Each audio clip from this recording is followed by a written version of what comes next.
याद नहीं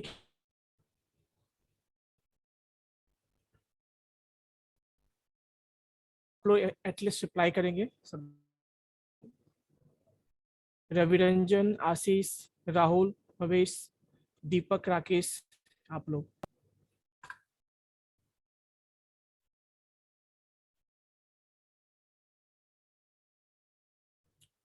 सो I think कि मैंने बहुत सारे एल्गोरिदम आप लोगों को बता दिया है ऑलरेडी।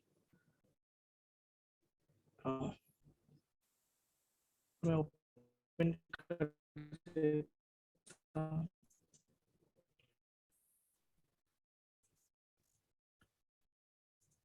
पे मैं बता देता हूँ मैं कौन कौन सा टॉपिक कर चुका हूँ मशीन लर्निंग में।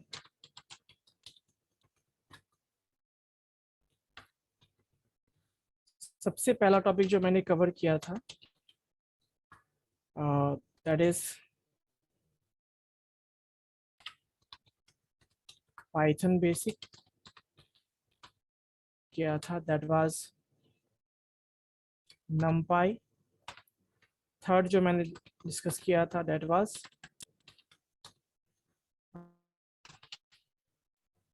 ये सारे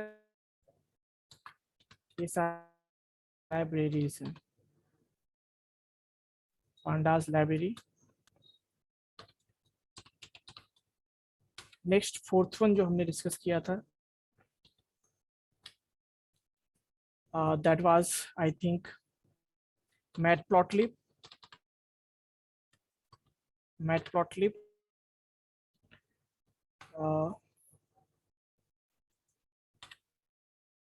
फिफ्थ टॉपिक जो हमने डिस्कस किया था that was machine learning, machine learning basics.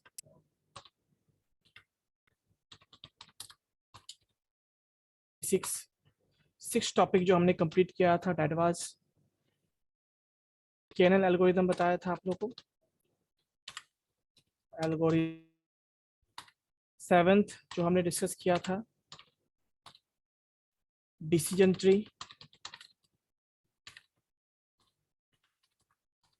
Decision tree eighth हमने डिस्कस किया था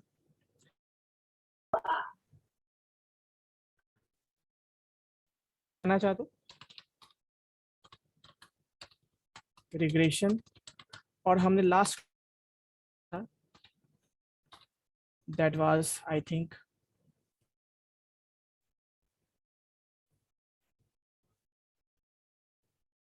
linear regression. Regression, linear regression, ठीक है। ये सारे टॉपिक हमने डिस्कस किए थे अभी तक बच्चों।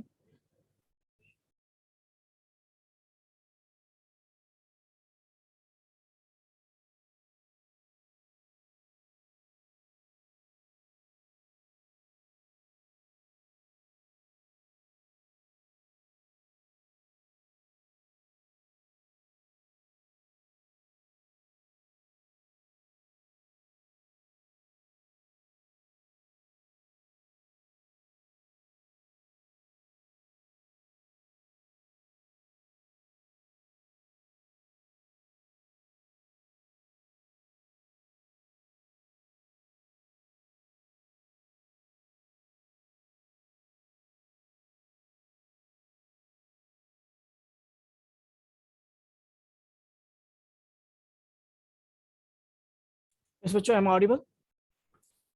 Yes, sir. Yes, anyone? Please confirm. Okay. So Yes, basically sir. बच्चों ये जो टॉपिक है जो मैंने नोट डाउन किया यहाँ पे वो सारे टॉपिक्स ऐसे हैं जो मैंने ऑलरेडी कवर कर रखा है, ठीक है। सो ये मैंने कवर कर रखा है, बट आप लोगों ने कितना रिवीजन किया ये मैं जानना चाहता हूँ और कितने लोगों ने रिवीजन किया है। Yes anyone?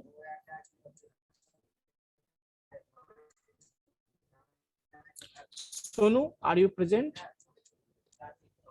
सोनू और शुभम, शुभम आप थे ना लास्ट? Yes anyone? सो इसमें किसी को डाउट है तो बताएंगे।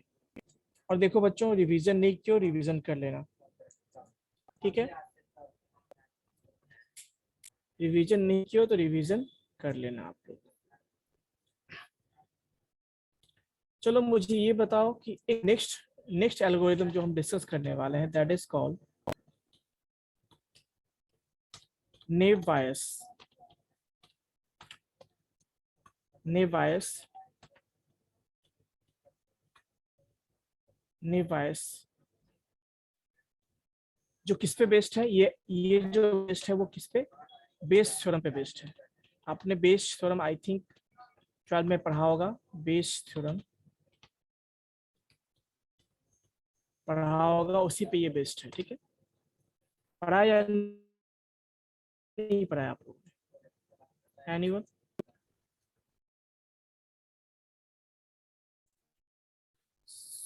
सचिन, सचिन,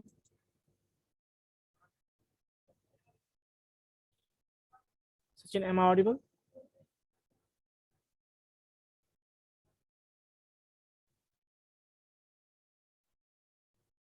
सचिन,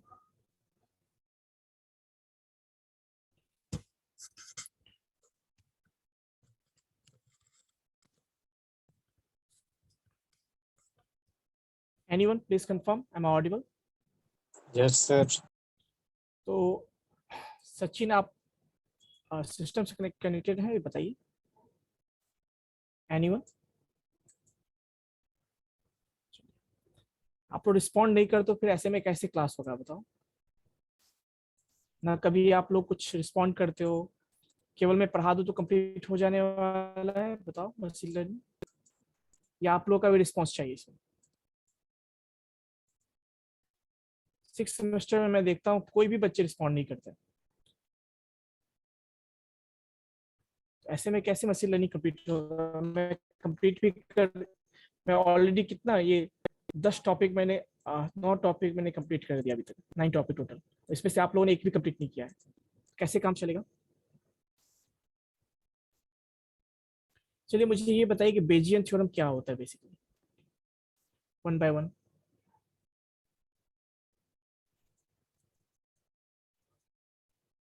रजनीश, अनम्यूट कीजिए आप।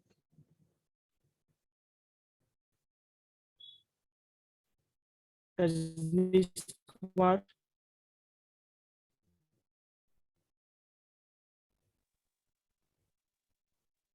रजनीश कुमार। मैथ्स में पढ़े थे, किसी प्रायर कंडीशन के बेसिस पे बताता है सब प्रोबेबिलिटी। ओके, क्या नाम हो आपका, क्या नाम है? यस,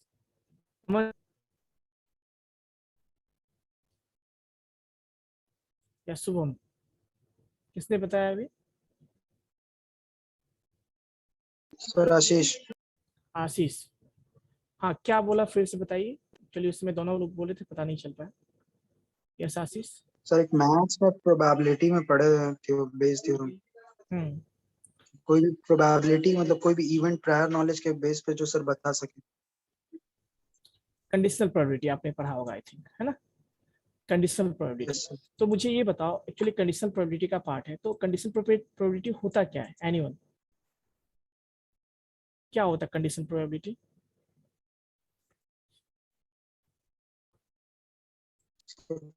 फॉर्मूला बताएं। नहीं नहीं, वो होता क्या है कंडीशनल प्रोबेबिलिटी? एक्चुअली ये जो बायस थ्योरम मैंने बताया, बेजियन थ्योरम जो मैंने बताया, ये मैथमेटिक्स में आपने 12 में पढ़ा होगा, प्रोबेबिलिटी उसी का एक टॉपिक है, और ये किसके अंदर आता है? कंडीशनल प्रोबेबिलिटी के अंदर आता है। बेजियन थ्योरम भी कहते हैं, बेस थ्योरम भी कहते हैं। सो ये क्या होता है? कंडीशनल प्रोबेबिलिटी के अंदर आता है। क्लियर है? कंडीशनल प्रोबेबिलिटी क्या होता है? सबसे पहले तो प्रोबेबिलिटी में आपने पढ़ा होगा डिपेंडेंट और इंडिपेंडेंट पढ़ा होगा, यस ना? Yes sir, conditional probability dependent होता है, जो कि मतलब दूसरे बिल्कुल बिल्कुल इवेंट पे अकर रहता है जो कि वो हो चुका हो। बिल्कुल बिल्कुल, वेरी गुड। सो वही सेम चीज, थोड़ा सा प्रोबेबिलिटी का डिस्कस, क्योंकि ये जो नेव बायस है ना आपका एल्गोरिथम, ये टोटली किस पे बेस्ड है? बेजियन थ्योरम पे बेस्ड है। और आप बेजियन थ्योरम को समझ लोगे, उसी के बेस पे जो है नेव बायस पे काम करता है। यानी कह सकते हैं फाउंडेशन जो है वो क्या है? Bayes theorem.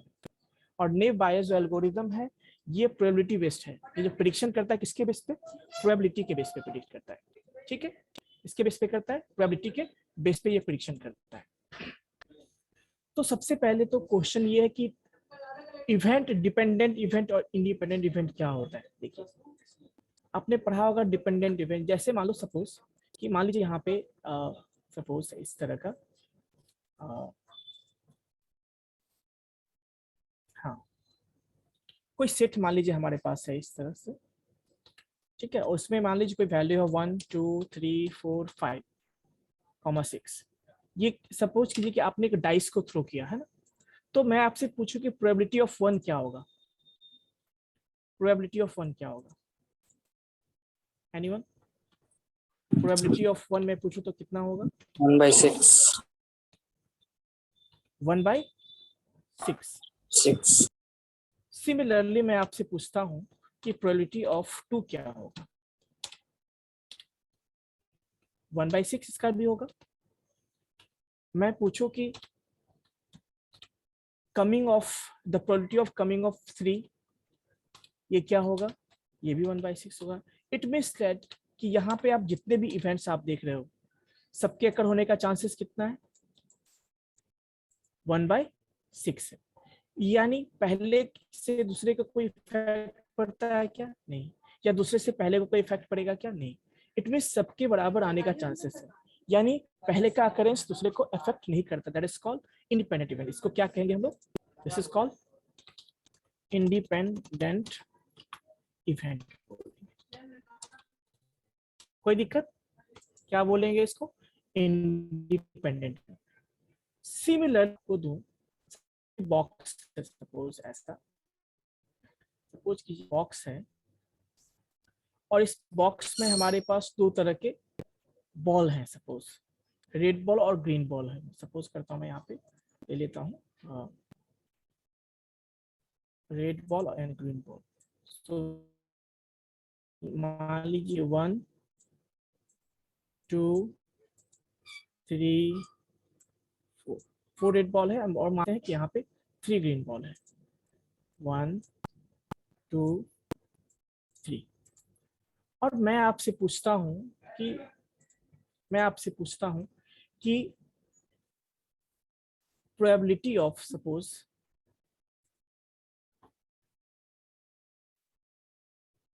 मैं आपसे ऐसे पूछूं, हाँ, प्रोबेबिलिटी ऑफ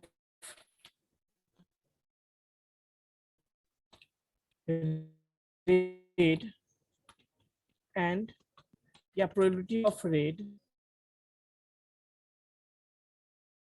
आपसे कि probability of red, anyone? Probability of red ball कितना होगा? 4/7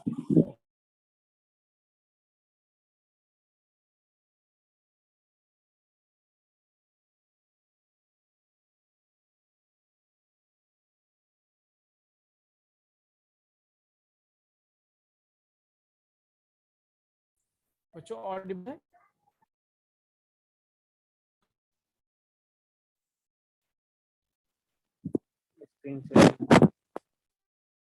थिंक ये नेटवर्क इशू हो गया था शायद। हाँ, तो मैंने पूछा आप लोगों से कि बताइए कि हमारे पास कोई एक बॉल है, सपोज ये कुछ इस तरह से हमारे पास कोई बॉल है, इसमें रेड बॉल भी है और ग्रीन बॉल भी है, सपोज करते हैं, ठीक है, और ऐसे ये 1 2 3 4 रेड बॉल है और सपोज करते हैं 3 ग्रीन बॉल है। 1 2 3, ठीक है।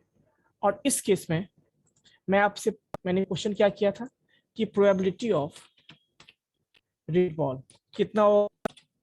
एनीवन? और कुछ ऐसा क्वेश्चन है कि मान लीजिए मैं एक रेड बॉल निकालता हूं और उसके बाद में एक ग्रीन बॉल निकालता हूं, तो उसका प्रोबेबिलिटी बताना है आपको। एनीवन बताइए क्या होगा? यहाँ एक हमने रेड बॉल निकाला और देन हमने एक ग्रीन बॉल निकाला, तो क्या प्रोबेबिलिटी निकालोगे इसका? यानी red and green ball. Anyone बताइए इसका आंसर क्या हो? कॉम्बिनेशन का यूज करना पड़ेगा। अब नहीं, कैसे निकालेंगे वही मैं पूछ रहा हूँ यहाँ पे। इस कंडीशन है ना, मान लीजिए आप एक बॉल निकाले फिर एक बॉल निकालोगे, तो मैंने बोला कि फर्स्ट बॉल क्या होना चाहिए, रेड होना चाहिए, और सेकंड बॉल क्या होना चाहिए, ग्रीन होना चाहिए। तो इस केस में कैसे निकालोगे?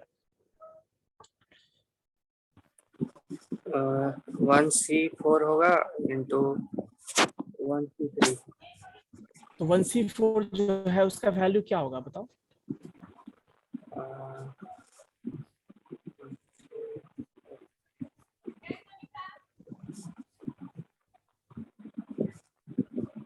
1C4 होगा या NC4 होगा या 4C1 होगा, ये बताओ मुझे। आप आई थिंक उल्टा बोल दिए हो। 4C1 होना चाहिए, ऐसा होना चाहिए। यस सर, ये यस चार में सर। से एक हम कर रहे हैं बिल्कुल। तो उसका वैल्यू क्या होगा? आई थिंक उसका वैल्यू भी 1/4 ही आएगा। फर्स्ट बॉल, ये ऐसे देखो, आप ले सबसे पहला तो प्रोबेबिलिटी कैसे निकाल, कंडीशन प्रोबेबिलिटी की मैं बात करूं। एक बॉल आपने निकाला, वो पहला बॉल क्या होना चाहिए, रेड। तो एक बॉल, जब पहला बॉल जब निकालोगे तो क्या आएगा वैल्यू? कंडीशन प्रोबेबिलिटी की बात कर रहा हूँ। तो 1/4। 4, हाँ हाँ 4, वही 4 में से एक 1 होगा। और टोटल कितना बॉल है ये बताओ मुझे। यहाँ पे जब हम एक बॉल निकालेंगे और हम बिना देखे निकाल रहे हैं ना, वो क्या हो, कोई भी हो सकता है, लेकिन मैं कह रहा हूँ वो बॉल क्या हो आपका। फर्स्ट बॉल जो है आपको 2 बॉल निकालना है 1/1, और फर्स्ट बॉल क्या हो आपका, रेड हो, और सेकंड बॉल क्या हो आपका।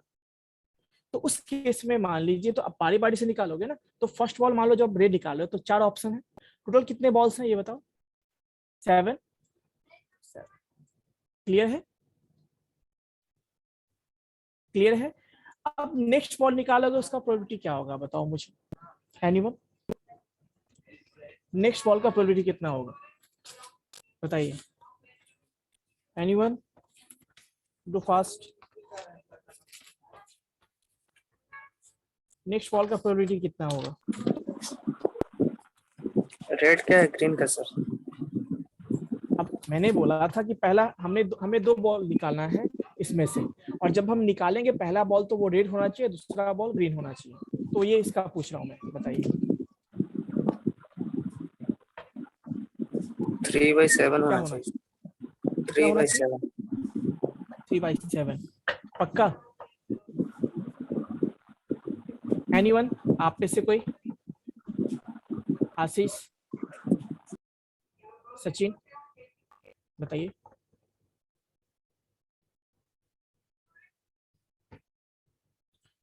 आप बताओ मुझे, यदि आप एक बॉल निकाल चुके हो तो अब क्या होगा? आप ग्रीन बॉल निकालना, उसका कितना काउंट है, 3/, अब उसमें से क्या करो आपके पास 3 ग्रीन बॉल, उसमें से एक बॉल निकालो, टोटल कितना है उसके, इसमें सिंपल 6 ही होगा ना, या सुनो बताइए मुझे। तो सबसे पहले जब आप पहली बार इस बॉक्स में, बैग में हाथ रखोगे, तो कितने बॉल हैं यहाँ पे? टोटल 7 बॉल हैं।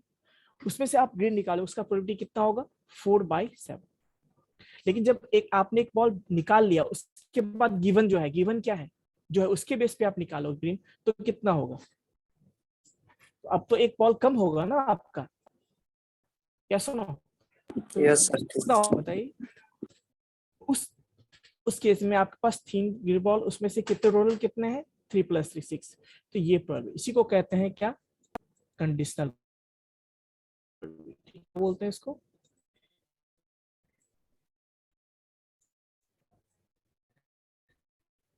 करता है आपका कौन काम करता है? नेवायस पिक आवाज कट रहा है। डिपेंड क्या, कि मान लीजिए आप बैग है, बैग में लो 2 तरह की नेटवर्क इशू है शायद। सो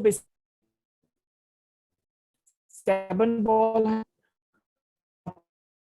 बता, तो यहाँ पे क्या है,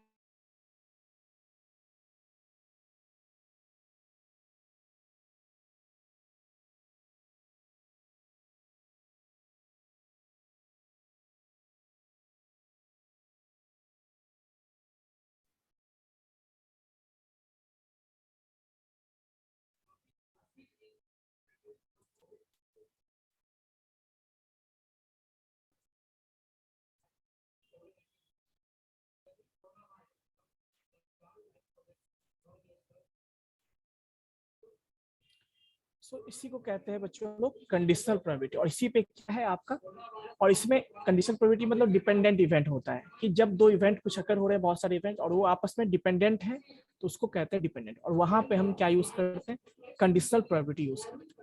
ठीक है। सो इसी तरह से मैं आपसे पूछूं कि यदि सिमिलरली मैं आपसे पूछूं कि मान लो हमें क्या करना है, पहले सेम सिचुएशन है, क्वेश्चन सेम है, और आपको मैं बोल दूं कि पहले ग्रीन निकालो एंड देन जो है क्या निकालो आप एक रेड निकालो, तो उस केस में कितना होगा वैल्यू, बताओगे कोई, एनीवन? उस केस में कितना वैल्यू होगा?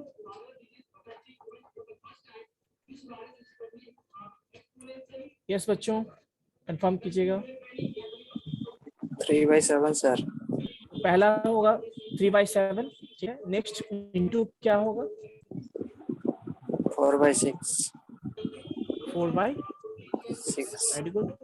सो बेसिकली यहाँ पे डिपेंडेंट है ना, जब हम एक ग्रीन निकाल देंगे तो नंबर ऑफ सैंपल क्या होगा, नंबर ऑफ सैंपल स्पेस क्या होगा आपका, कम हो जाएगा, है ना। एंड देन उसके बेस पे हम निकालेंगे, दैट इज कॉल्ड।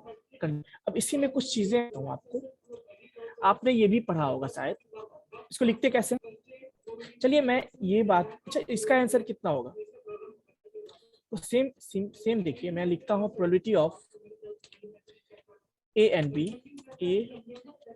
बी, ठीक है, और इक्वल्स टू मैं लिखता हूँ मान लो probability of B and A. क्या ये दोनों सही है या गलत है, मुझे बताओ, क्या सही होगा या गलत होगा? इससे पहले जो आपका आंसर था वो क्या था, जब मैंने बोला था आपको प्रोबेबिलिटी ऑफ आर एंड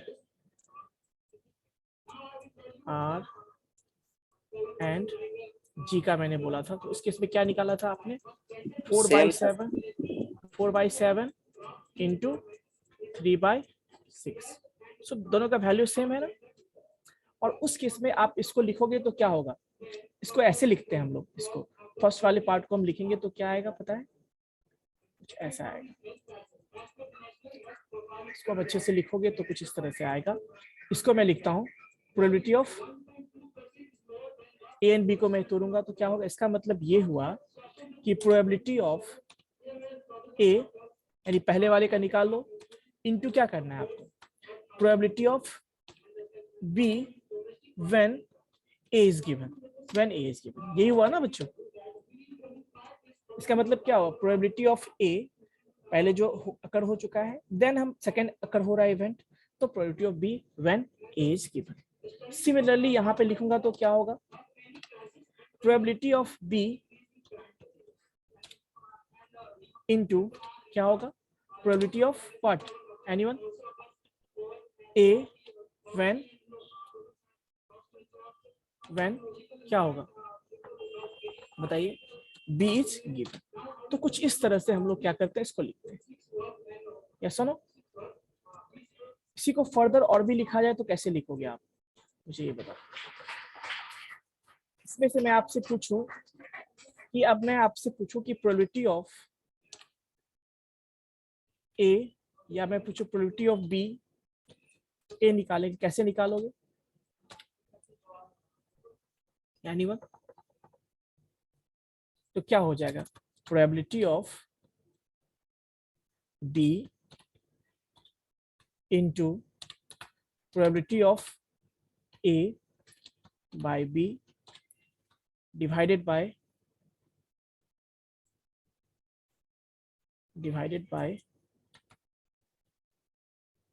क्या होगा यहाँ पे, प्रोबेबिलिटी ऑफ ए, यही होगा बच्चों। और इसमें हम एक काम करते हैं, लाइन ड्रॉ कर देते हैं कुछ इस तरह से, ठीक है। सो बेसिकली इस तरह से हम लोग लिखते हैं, ये फॉर्मूला ड्राइव होगा, और ये हमारा फॉर्मूला क्या हो गया जो कि हम यूज करने वाले हैं यहाँ पे, और इसी को कहते हैं कंडीशनल प्रोबेबिलिटी। क्या कहते हैं इसी को हम कहते हैं, मैं रेड कलर से लिख देता हूँ, टेक्स्ट कलर चेंज करके, this is called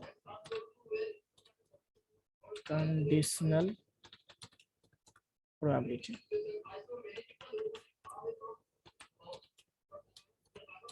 conditional probability, ठीक है। सो ये कंडीशन प्रोबेबिलिटी, और यही फॉर्मूला हम यूज करते हैं कहाँ पे, नेव बेजियन में फाइंड करने के लिए। अब आप पूछोगे सर नेव बेजियन के केस में ये फॉर्मूला कैसे यूज करेंगे, आप पूछोगे सर नेव बेजियन के केस में ये फॉर्मूला आप कैसे यूज करोगे, इससे क्या मिलता है हमें, तो कुछ वैसा देखो। अब होता क्या मशीन लर्निंग में, आपने देखा कई बार मैंने समझाया भी है कि सपोज कीजिए आपके पास बहुत सारे इनपुट फीचर्स हैं, suppose x1 suppose x1 x2 x3 x4, इस तरह से मान लीजिए बहुत सारे क्या है फीचर्स है, और उससे करस्पॉन्डिंग आपको y का दिया हुआ है। सो बेसिकली आपने ऐसा देखा होगा कि जैसे आप कोई टेबल, कोई डेटा सेट हमारे पास है, कोई डेटा सेट सपोज करते हैं, इसको हम क्या बोलेंगे, डेटा सेट। सपोज कोई हमारे पास डेटा सेट है, तो डेटा सेट है तो क्या होता है, ये सारे इनपुट फीचर्स हो गए, टेबल के फॉर्म में कोई डेटा सेट है और ये सारा इनपुट है हमारा, और इस इनपुट के करस्पॉन्डिंग जो आउटपुट होगा वो हमारा ये y है। तो बताओगे डेटा सेट क्या होता है, एनीवन? हमने जितने भी एल्गोरिथम्स में यूज किए थे वो डेटा सेट था, एक्चुअली में होता क्या डेटा सेट और कैसा होता है, एनीवन? यस बच्चों बताइए। डेटा सेट जिसपे हम काम करते, जिसपे मशीन लर्निंग एल्गोरिथम्स यूज करते हैं, वही डेटा सेट हमारा होता है। सो बेसिकली क्या होगा, देखो बच्चों रिस्पॉन्ड नहीं करोगे तो समझ में नहीं आएगा, रिस्पॉन्ड क्या करो ना। ये सारे क्या है, मान लो कोई टेबुलर फॉर्म में हमारे पास डेटा है, कोई इस फॉर्म में टेबुलर फॉर्म में डेटा है, या टेबुलर फॉर्म में मैं लेके शो करता हूँ, जैसे सपोज टेबुलर फॉर्म में ड्रॉ कर लेता हूँ इसको, ठीक है। जस्ट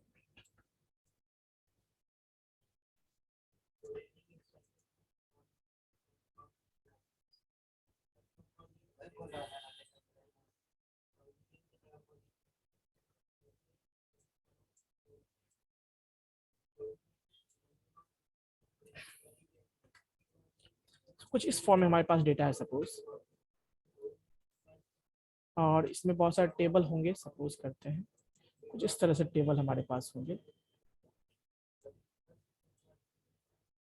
आपने देखा भी होगा, मैंने कई बार डेटा सेट, मैंने लास्ट क्लास में बताया था, उससे प्रीवियस क्लास में मैंने डेटा सेट के बारे में बताया था। ये मान लो डेटा सेट्स हमारे पास, ठीक है। यानी ये सारे इनपुट फीचर्स है, x1 x2 यानी कॉलम्स हो गए, या इसको इनपुट फीचर्स भी कहते हैं, या इसको हम एट्रीब्यूट भी कहते हैं, जिसके बेस पे ये आउटपुट हमारा ये डिपेंड करता है, यानी आउटपुट इन सारे इनपुट के बेस पे डिपेंड करता है। तो ये x1 x2 x3 x4 क्या है, ये हमारा डेटा है, इनपुट है, उसके बेस पे हम y का वैल्यू निकालते हैं, ठीक है। तो सिमिलरली यहाँ भी हम यही यूज करने वाले हैं। तो यहाँ पे अब कैसे यूज करेंगे, पॉइंट ये है कि आखिर यहाँ पे हम कैसे यूज करेंगे इसको, कुछ ऐसे यूज करते हैं मशीन लर्निंग के टर्म में, या यहाँ पे जैसे मान लो हमें किसका निकालना है, हमें एक्चुअली y का निकालना है वैल्यू, हमें y का वैल्यू निकालना होता है कि प्रेडिक्शन वैल्यू, तो ऐसे लिखते हैं उसको, p probability of y when these are given, मतलब इनपुट्स आर गिवन। इनपुट्स में क्या क्या है यहाँ पे देखो, x1, x2, x3, x4, यानी जब हमारे पास ये सारे इनपुट गिवन है तो हमें y का वैल्यू निकालना, उसको ऐसे यूज करते हैं। और इक्वल्स टू क्या होगा, देखा जाए तो इसमें फॉर्मूला सेट करो, तो प्रोबेबिलिटी ऑफ b, इसका आप निकाल रहे हो, मतलब प्रोबेबिलिटी ऑफ व्हाट, y। यहाँ पे गौर से देखो, a का काम कौन कर रहा है, y कर रहा है, और ये सारा वैल्यू क्या है, ये सारा वैल्यू b का काम कर रहा है। तो यहाँ पे गौर से देखो, सॉरी यहाँ पे यानी ये b का काम कर रहा है, मान लो यहाँ गौर से देखो, और ये हमारा a का काम कर रहा है, y b का काम कर रहा है, गौर से देखिए यहाँ पे, और a का काम कौन है, ये सारा काम कर रहा है। यानी we are predicting, we are finding the probability of y when x1 x2 x3 and x4 are given, ठीक है। तो कैसे निकालेंगे, तो probability of y into और क्या होगा, probability of x1 x2 x3 x4 by y, मतलब when y is given। तो वही बात हुई ना, a का वैल्यू क्या होगा, x1 x2 x3 x4 होगा, ये a की जगह पे दे देंगे, ये a हो, ये ए का वैल्यू हो गया, और बी के जगह पर वाई है तो वाई, मतलब हम क्या करें, प्रेडिक्ट कर रहे हैं किसका वैल्यू, वाई का value when x is given. ठीक है, तो इस तरह से, ठीक है, इसको ऐसे लिखते हैं। और बाई क्या है, पी ए, तो बटे में लिखेंगे हम, यहाँ से बटे में हम क्या लिखेंगे, देखो कुछ इस तरह से लिखेंगे, बाय प्रोबेबिलिटी ऑफ ए, मतलब वही चीज हो गया, probability of x1, x2, x3, x4, ये सारे जो इनपुट फीचर्स, और इसमें मैं लाइन ड्रॉ कर दूं इस तरह से, तो ये हमारा क्या हो जाएगा, फॉर्मूला हो जाएगा कुछ इस तरह। So this is how we use here. ये हमारा ये हो गया प्रोबेबिलिटी ऑफ y, और ये कहाँ यूज करते हैं, ये हम मशीन लर्निंग में ऐसे, और इसको मैं और भी अच्छे से लिखो तो कैसे लिखेंगे, देखिए इस तरह से लिखेंगे, equals to probability of y तो होगा ही, इसे प्रिडिक्ट करना है, इनटू, अब इस p x1, x2, x3, x4 को कैसे लिखेंगे हम, कुछ इस तरह से, probability of x1 bye y, ठीक है, into probability of x2 y, फिर into probability of x3 into probability of x3 by y, फिर इनटू क्या होगा, into probability of x4 when y is given.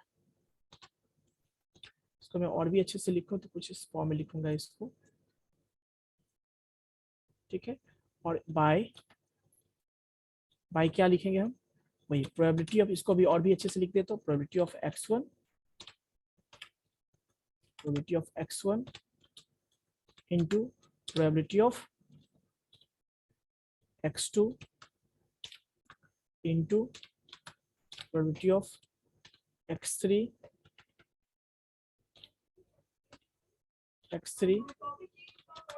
Probability of x4, ठीक है, इस form में यूज करते हैं। एंड देन क्या होगा, और इसमें बाई यूज करते हैं ये, सो मान लीजिए ये, सो इसको ऐसे लिख सकते हैं, ये पूरा इस फॉर्म में आएगा। सो कुछ इस तरह से हम लोग इस फॉर्मूला को, जैसे हमने कंडीशनल प्रोबेबिलिटी देखा वैसे यूज करते हैं। यहाँ पे किसी को डाउट है तो बताएंगे प्लीज। एनीवे, अब यहाँ पे x1 x2 क्या है, x1 ये आपका x2 हो जाएगा, ये आपका जस्ट 1 मिनट,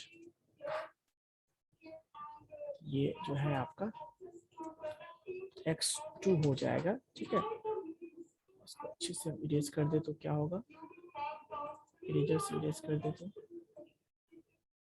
z,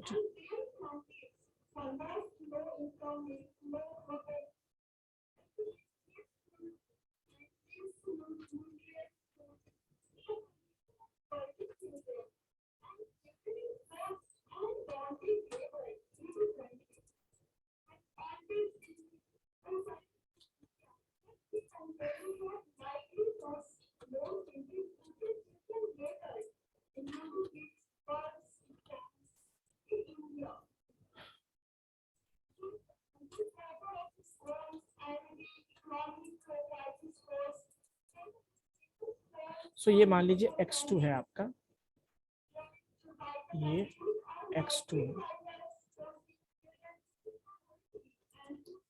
ये x2, सो इस तरह से ये सारे इनपुट हो गए, वो y आउटपुट हो गया। तो प्रेडिक्शन जो ये कैसे करता है, इसी तरह से ये समझता है, ये सारे a हो गए और ये y, यानी इसी इनपुट पे इसका आउटपुट डिपेंड करता है। मान लीजिए डॉक्टर के पास बहुत सारे कोविड के पेशेंट आएंगे, तो डॉक्टर क्या कहेगा कि आप जाओ ये सारे टेस्ट करवा के लाओ, एंड देन वो बताएगा डॉक्टर कि ये आपको यानी कोविड है या नहीं, या डायबिटीज है या नहीं, उसके बेस पे, यानी बेस्ड ऑन सम टेस्ट। वैसे ये सारे जो टेस्ट हो गए वो इनपुट फीचर हो गया, और उसको जब डॉक्टर देखेगा उसके अकॉर्डिंग बताएगा कि आपको डायबिटीज, यदि डायबिटीज चेक करने के लिए आया तो डायबिटीज है, या कोविड की बात करेंगे तो कोविड है। So that is called prediction, यानी ये प्रेडिक्शन जो रिजल्ट किस पे डिपेंड करता है, इस इनपुट पे डिपेंड करता है। सो ये सारे इनपुट हमारे कहलाते हैं इनपुट फीचर्स। और यहाँ पे यानी व्हेन, इसका मतलब ये हुआ the value of Y when these are given, these are मतलब inputs are given, so that is same as the conditional probability. तो यहाँ पे y हमारा क्या हो गया, आउटपुट जो हम फाइंड करने वाले हैं, और x1 x2 x3 x4 क्या हो गया, वो इनपुट्स हैं जिसके बेस पे हमें इसको प्रेडिक्ट करना है, जो हमें गिवन है कौन सा, x1 x2 x3, और यहाँ पे वो कौन से हैं, वो सारे इनपुट फीचर्स हैं, वो सारे इनपुट फीचर्स। क्लियर है? अब इसी पे फॉर्मूला पे मैंने पुट कर दिया है, तो देखो यदि मैं इसको a कहता हूँ, सारे इनपुट को a कहूंगा, और इस आउटपुट को मैं यदि b कहता हूं, तो कैसे वैल्यू रखूंगा मैं, कुछ इसी फॉर्म में। तो b के जगह पे y लिखूंगा मैं, यहाँ देखो a है, बाय a के जगह पे सारे वैल्यू को इक्वल्स टू pb के जगह पे y लिखूंगा मैं, into probability of a by b, तो a के जगह पे क्या x1 x2 x3 x4 लिखा हमने, और बाय b था तो y। It means probability of this when y is given, by क्या था, प्रोबेबिलिटी ऑफ a मैंने इसको बताया, तो probability of x1, x2, x3, x4। Clear है बच्चों? और इसको मैं और भी डिटेल से एक्सप्लेन करूं तो कुछ इस फॉर्म में आप लिखोगे। सो प्रोबेबिलिटी ऑफ y, और इसको मैं अलग अलग कर दूं तो क्या होगा, probability of x1 when y is given into probability of x2 when y is given, probability of x3 when y is given, probability of x4 when y is given, by ये जो सारा था इसका क्या करेंगे हम, probability of x1 into probability of x2 को इस तरह से। तो ये कुछ इस तरह से हम लोग क्या करते हैं, इसमें फाइंड करते हैं, क्या करते हैं, फाइंड करते हैं, और इसी के बेस पे हम प्रेडिक्शन करते हैं नेव बायस थ्योरम में। और ये फॉर्मूला कौन सा है, क्योंकि ये बेस या बेजियन इसको कहते हैं, या बायस है ना, बेजियन कहते हैं इसको, इसीलिए इसका नाम पड़ा है नेव बायस या बेजियन। ठीक है, क्लियर है बच्चों? यहाँ तक किसी को डाउट है तो बताएंगे प्लीज। यस एनीवन, किसी को डाउट है यहाँ तक? रवि रंजन, आशीष, सुधांशु, शुभम? No sir. बाकी बच्चे?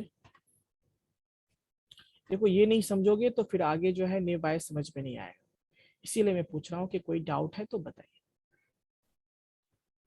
Anyone, you can ask.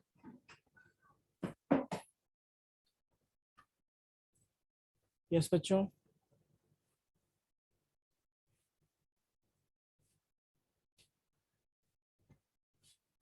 कोई डाउट नहीं है?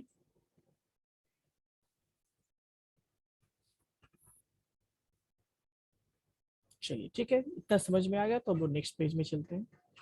सपोज एक सिचुएशन लेते हैं हम, है ना, और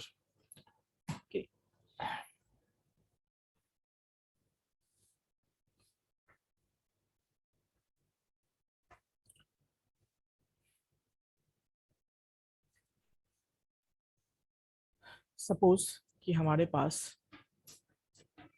कुछ कॉलम्स हैं x1, x2, x3, x4, और इसके करस्पॉन्डिंग हमारे पास y है। ये कुछ इनपुट फीचर्स हमारे पास, ठीक है, इस तरह से समझिए। ये सारे इनपुट्स हो गए, और ये है उसके करस्पॉन्डिंग आउटपुट y, यानी इस इनपुट के बेस पे हम y का वैल्यू फाइंड करने वाले। और सपोज करते हैं यहाँ y में दो तरह के वैल्यू हैं, यानी जो प्रेडिक्शन हम कर रहे हैं यस में या फिर नो में, ठीक है, हम करें दो तरह से, या तो यस में हम कर रहे हैं प्रेडिक्शन, या तो मैं यस में आंसर दे रहा हूँ इसको, या तो मैं कह रहा हूँ नो। सो बेसिकली y में जो आंसर होगा वो दो फॉर्म में होगा, यस। उस केस में हम कैसे लिखेंगे इसको, सेम चीज को मैं लिखना चाहूँ तो कैसे लिखेंगे, probability of like this, just इस फॉर्म में लिखेंगे हम उसको, प्रोबेबिलिटी ऑफ, अभी देखो आउटपुट में हमारा क्या होगा, दो वैल्यू है ना, तो दोनों का अलग अलग फाइंड करेंगे। तो प्रोबेबिलिटी ऑफ यस, यस यानी y का वैल्यू क्या होगा, यस है, पहले यस के बेस पे निकालेंगे। When what is given, when x1 x2 x3 x, तो इसको हम सिंपल क्या लिखते हैं, xi लिखते हैं, क्या लिखते हैं, xi, क्या लिखते हैं इसको, xi, या x कंप्लीट, इस पूरे को मैं कंबाइनली क्या कहता हूँ, x बोलता हूँ, ठीक है, इक्वल्स टू क्या हो जाएगा, तो इसी तरह से फॉर्मूला पे आप देखो, यहाँ जो आपने यूज किया है इसी फॉर्मूला को देखो गौर से। जस्ट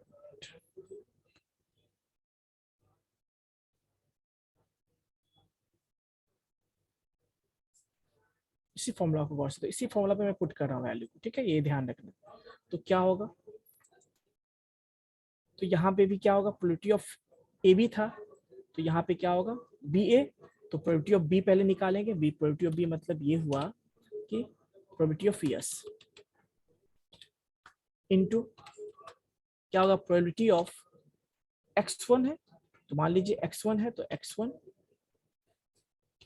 जब y का वैल्यू यस होगा इनटू फिर मान लीजिए प्रोबेबिलिटी ऑफ ये x2 जब y का वैल्यू यस होगा। उसी सिमिलरली मैं लिखूंगा यहाँ पे into probability of what x3 when y का वैल्यू यस हो, and then probability of x4 when yes. और बाई क्या होगा यहाँ पे, एनीवन बताइए यहाँ पे नीचे क्या लिखेंगे हम,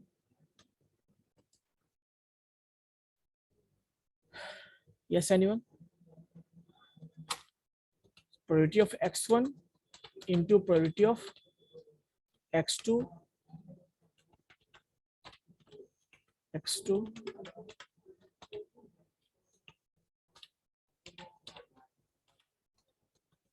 into probability of x3 into probability of x4।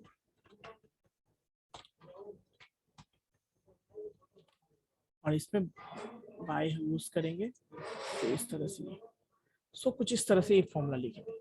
और इसी तरह से हम क्या करते हैं, फाइंड करते हैं, क्या करते हैं, फाइंड करते हैं, ठीक है। और इस फॉर्म में हम क्या करते हैं, बेसिकली ये फाइंड करके, और यही फॉर्मूला हम यूज करेंगे नेवेजियन, मतलब कैसे कह सकते हैं उसको, यही फॉर्मूला हम यूज करेंगे कहाँ पे, नेवेजियन थ्योरम में यूज करते हैं। यहाँ तक किसी को डाउट है तो बताएंगे प्लीज, एनीवन। सर यहाँ x क्या है, x किसने पूछा है, नाम बताइए अपना। रविरंजन सर। रविंद्र आपने कोई क्लास किया था जब मैंने डेटा सेट के बारे में डिस्कस किया था कुछ भी? No sir. कोई भी क्लास नहीं किया है, पहला क्लास है आपका? पाइथन बेसिक्स है ये तो। उसके बाद से कोई भी क्लास नहीं किया आपने? नहीं। गड़बड़ है ना, चलिए मैं समझा देता हूँ। बेसिकली देखिए ये डेटा सेट क्या होता है, मान लीजिए सपोज एक सिंपल सा मैं एक स्टोरी बताता हूँ, आप समझ जाओगे डेटा सेट क्या होता है। सपोज कीजिए कोई डॉक्टर है, उस डॉक्टर ने करीब करीब 1000 लोगों का, पेशेंट का उसने चेकअप किया होगा डायबिटीज, ठीक है। सपोज कीजिएगा कोई डॉक्टर है, उसने अप्रॉक्स 1000 लोगों का क्या चेक किया होगा, डायबिटीज, ठीक है, कि डायबिटीज है या नहीं है ये पता लगाया होगा। और किसके बेस पे, तो डॉक्टर, आपको पता है जब डॉक्टर के पास अब कोई पेशेंट जाता है तो उसके बहुत सारे टेस्ट लिखा जाता है पहले कि आप ये सारे टेस्ट करवा के आओ, एंड देन डॉक्टर चेक करता है और बताता है कि आपको कौन सा बीमारी। सिमिलरली जब वो 1000 पेशेंट आया होगा, डॉक्टर ने क्या बोला होगा उसे कि जाओ इन सारे टेस्ट को करवा के लाओ, ठीक है, कि अपना बीपी चेक करवा के लाओ, शुगर लेवल चेक करवा के लाओ, बहुत सारे टेस्ट उसने लिखा होगा। अब पेशेंट क्या करते हैं, सारे पेशेंट क्या किए होंगे, अपने अपने टेस्ट को करवाए होंगे और लेके कहाँ आए होंगे, वो डॉक्टर के पास। एंड डॉक्टर ने उस सारे टेस्ट को देखा होगा, देन क्या बताया होगा कि उस पर्सन को, उस पेशेंट को डायबिटीज है या नहीं है। क्लियर है बच्चों? अब समझिए ये कितने के साथ हुआ, 1000 लोगों के साथ चेकअप किया, उसमें से कुछ ऐसे लोग थे जो डायबिटिक पर्सन थे, तो डॉक्टर ने क्या बताया कि आपको डायबिटीज है। कुछ पर्सन ऐसे भी होंगे, सपोज मान लो 1000 में से टोटल 600 ऐसे पर्सन थे जो नॉन डायबिटिक था, मतलब नहीं था डायबिटिक। उसमें से मान लो कितने बच्चे, 400 ऐसे थे जो डायबिटिक पर्सन थे। तो इस तरह डॉक्टर ने रिपोर्ट देके बताया। अब सपोज करो उस रिपोर्ट को हम एक जगह कलेक्ट कर लेते, टेबुलर फॉर्म में स्टोर कर लेते हैं, ठीक है। अब मान लो टेस्ट के लिए बहुत सारा टेस्ट 1 टेस्ट 2, जिन सारे टेस्ट को डॉक्टर ने लिखा होगा, मान लो वो x1 आपका टेस्ट 1 है, X2 टेस्ट 2 है, टेस्ट 3 है, टेस्ट 4, उसके बेस पे डॉक्टर ने बताया होगा कि आपको डायबिटीज है या नहीं। तो मान लो यदि उस सारे 1000 लोगों का डेटा हम कलेक्ट करते हैं टेबुलर फॉर्म में, ठीक है, और उस डेटा को यदि हम स्टडी करेंगे तो हम भी तो सीख सकते हैं ना आखिर क्या ऐसा था डॉक्टर देख के बता दिया कि ये डायबिटिक है या नॉन डायबिटिक। एक पैटर्न हम समझ सकते हैं या नहीं समझ सकते। तो उन सारे 1000 पर्सन्स के पेशेंट के डेटा को यदि हम टेबुलर फॉर्म में कलेक्ट करते हैं तो वो हमारे लिए क्या हो गया, डेटा सेट हो जाएगा। क्लियर है बच्चों, यस सुनो। और उस डेटा सेट में जो सारा टेस्ट था वो आपका इनपुट हो गया, उससे करस्पॉन्डिंग ना डॉक्टर बताया क्या कि आपको डायबिटीज है या नहीं, तो ये उसका क्या हो गया, लेबल, या इसको कहते हैं आउटकम, या इसको कहते हैं आउटपुट कहते हैं, ठीक है। तो ये सारा इनपुट डॉक्टर देखने के बाद ही तो कहता है ना कि आपको डायबिटिक है या नहीं है, तो इसको हम कहते हैं इनपुट फीचर्स, और ये कहलाता है हमारा आउटकम, या इसको लेबल कहते हैं। और यही x यहाँ पे, तो प्रेडिक्शन भी कैसे होगा, तो यहाँ पे हम प्रेडिक्शन नेव बायस यूज करते हैं। तो नेव बायस मतलब उस एल्गोरिथम को यूज करेंगे, और कैसे यूज करेंगे, कुछ इस फॉर्म में करेंगे, कुछ इस फॉर्म में हम करेंगे, और वहां पे इसी तरह से फॉर्मूला यूज करते हैं। ये तो हमने यस के लिए बताया। सिमिलरली मैं बताऊं यहाँ पे नो के लिए, तो नो के लिए क्या होगा, अब आप लोग बताओगे मुझे। यदि ये तो यस के लिए हम निकाला, इसी तरह से हम नो के लिए निकालेंगे तो क्या होगा, एनीवन आप इसको कोई बताएंगे नो के लिए क्या होगा। मैं इसका कलर थोड़ा चेंज कर देता हूँ, ब्लू कलर कर देता हूँ। अब बताओगे नो के लिए क्या होगा, probability of know when x is given. x मतलब ये पूरा का पूरा इनपुट x को रिप्रेजेंट करता है। ये पूरा का पूरा इनपुट जो है बच्चों, इसको हम अभी क्या बोलेंगे, इस पूरे इनपुट को हम क्या बोलेंगे, एक मिनट, इस पूरे इनपुट को हम क्या बोलेंगे, इसी को हम कहेंगे x। ये हमारा x हो गया, मतलब कंबाइनली हम अलग अलग क्यों लिखे, कंबाइनली इसको x इनपुट हो गया। उस केस में क्या होगा बताओ, यस एनीवन, क्या लिखोगे बताओ। हाँ, जिसका डाउट था कि x क्या है समझ में आया या नहीं आया बताओ। आ गया सर, वो पता ही था, यही पूछना था। हाँ, कंबाइन है ना। हाँ, ये बताइए कि इसमें अब क्या होगा, नो यस, जैसे हमने यस के लिए निकाला तो नो होने का प्रोबेबिलिटी कितना होगा बताओ। सेम फॉर्मूला यस के नो करेंगे। नो करेंगे, ठीक है, जहां जहां यस था केवल नो कर देंगे, है ना, और इनटू वही प्रोबेबिलिटी ऑफ व्हाट। तो सिमिलरली हम इसी को करेंगे, और जहां जहां यस था वहां पे मैं इसको कॉपी पेस्ट कर लेता हूँ, या फिर इसी को देखिए गौर से, तो हम इसको सेलेक्ट करके कॉपी कर सकते हैं। जैसे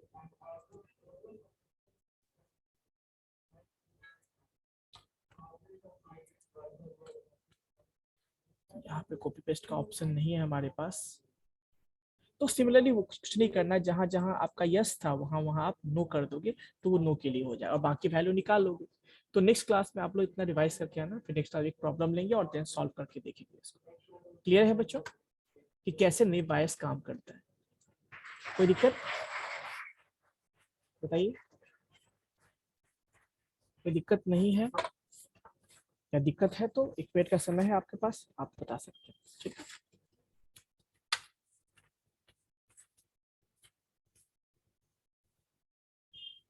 डू फास्ट।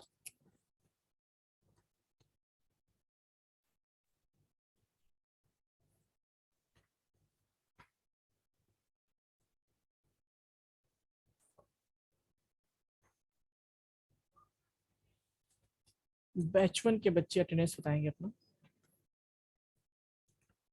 बैच 1 के बच्चे अटेंडेंस बताएंगे।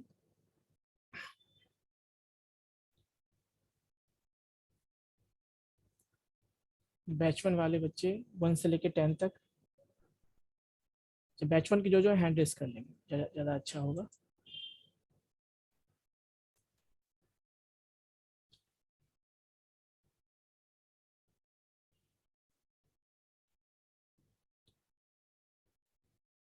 फोर, रोल नंबर 1 4 5 6, 6 के बाद 6 के बाद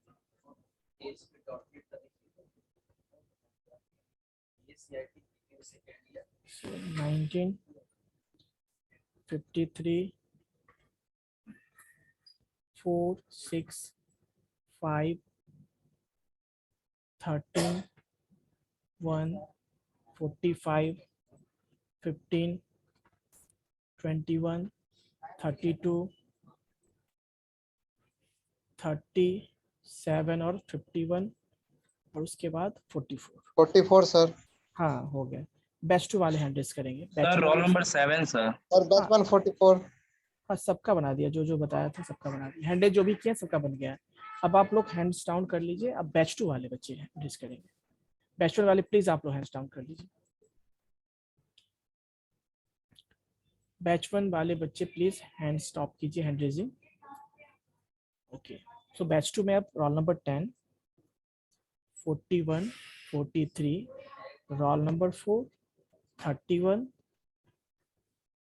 42, 18 एंड 12। टोटल कितने बच्चे हैं? सो 1 2 3 4 5 6 7 8 9 10 11 12 13 14 15 16 17 टोटल 23 बच्चे हैं। ठीक है बच्चों, तो आप लोग एक बार रिवाइज करके आइएगा और हम लोग नेक्स्ट क्लास पे इस पे न्यूमेरिकल सॉल्व करेंगे। कोई दिक्कत? चलिए ठीक है बच्चों, स्टॉप करते हैं यहीं पे।